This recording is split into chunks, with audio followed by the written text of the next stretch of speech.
हर्षवर्धन पाटलांच्या पक्षप्रवेशावर शरदचंद्र पवार पक्षातले कार्यकर्ते नाराज कार्यकर्ते 2 ते 3 दिवसात वेगळा निर्णय घेण्याची शक्यता। भाजप नेते हर्षवर्धन पाटील आणि शरद पवारांच्या भेटीनंतर इंदापुरातल्या राजकीय घडामोडींना वेग। भाजप कार्यालयावरचे फ्लेक्स हटवले।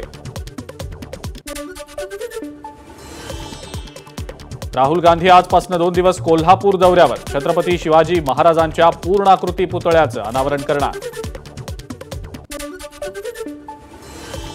मुख्यमंत्री एकनाथ शिंदे आज नाशिक दौऱ्यावर। मालेगावच्या छत्रपती शिवाजी महाराज कृषी विज्ञान संकुलाचं उद्घाटन करणार। पंतप्रधान नरेंद्र मोदी उद्या ठाणे दौऱ्यावर। मुख्यमंत्री एकनाथ शिंदेंनी मोदींच्या दौऱ्याच्या तयारीचा घेतला आढावा। सर्वपक्षीय आदिवासी आमदार आज मुख्यमंत्र्यांची भेट घेणार। तत्काळ पेसा भरती करावी आणि धनगर समाजाचा अनुसूचित जमातीत समावेश केला जाऊ नये यासह इतर मागण्यांसाठी भेट घेणार। विधानसभा निवडणुकीच्या पार्श्वभूमीवर राज ठाकरे उद्यापासून 2 दिवस नाशिक दौऱ्यावर। उत्तर महाराष्ट्रातल्या मतदारसंघांचा राज ठाकरे आढावा घेत इच्छुक उमेदवारांशी बैठकाही घेणार।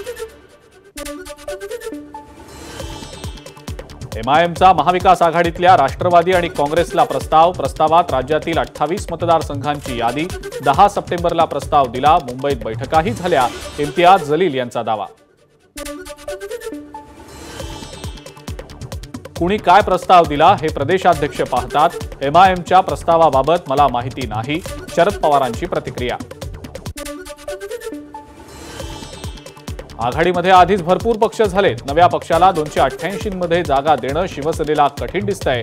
एमआयएमच्या प्रस्तावावर संजय राऊतांची प्रतिक्रिया।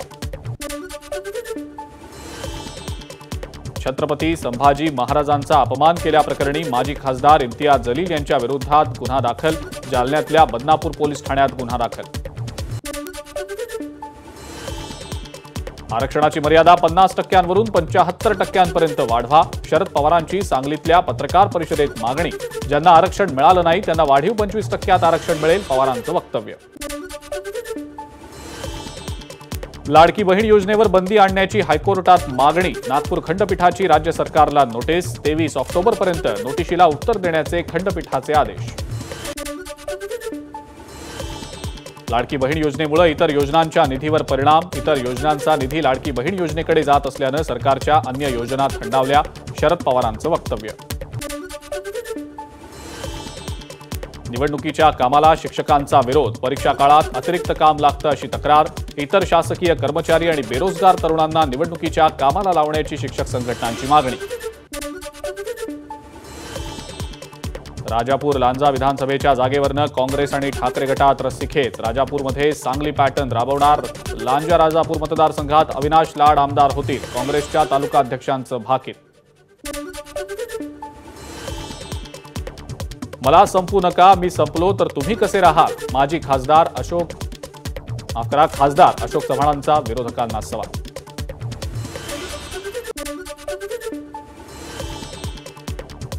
प्रकाश आंबेडकरांनी आरपीआय सोबत यावं। मी नेतृत्व सोडायला तयार, त्यांच्या नेतृत्वाखाली काम करू। आरपीआय नेते आणि केंद्रीय राज्यमंत्री रामदास आठवलेंचं मोठं वक्तव्य। विधानसभा निवडणुकीत आरपीआयला 8 ते 10 जागा मिळाव्यात, आठवलेंची मागणी। जालन्यामध्ये आज मनोज जरांगेंच्या कार्यालयाचं उद्घाटन। नारायणगडाचे महंत श्री शिवाजी महाराज यांच्या हस्ते उद्घाटन होणार। कार्यालयाचं छत्रपती भवन असं नामकरण। केंद्र सरकारचा मोठा निर्णय। मराठी भाषेला अभिजात भाषेचा दर्जा। केंद्रीय मंत्रिमंडळाच्या बैठकीत निर्णय। मराठीसोबतच पाली, प्राकृत, आसामी आणि बंगाली भाषेलाही अभिजात भाषेचा दर्जा। निर्णयाला उशीर झाला तरीही केंद्राचं अभिनंदन। भाषेचं महत्त्व वाढण्यास मोठा उपयोग होईल। शरद पवारांची प्रतिक्रिया। मराठी भाषेला अभिजात भाषेचा दर्जा मिळाला याचा आनंदच। मराठी भाषेचा सन्मान वाढला। गेल्या 15-20 वर्षात शिवसेनेसह मराठी खासदारांनी याचा सातत्यानं पाठपुरावा केला। संजय राऊतांचं वक्तव्य।